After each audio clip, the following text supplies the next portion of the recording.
O Ana, andito na yung pagkain mo ha. Pupunta na ako sandali sa Barangay Health Center, ha?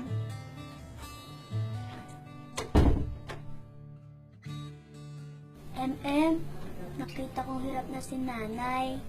Sabi niya kay tatay, huli na raw sana ang pagpupuntis niya.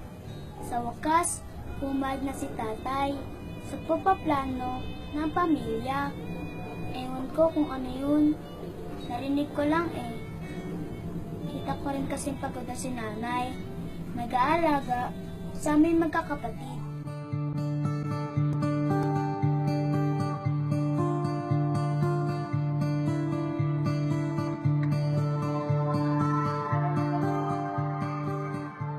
Tapos maglalabada pa. Gusto ko naman magkakapatid. Pero ayos na rin to para maalagaan ni nanay ang sarili niya.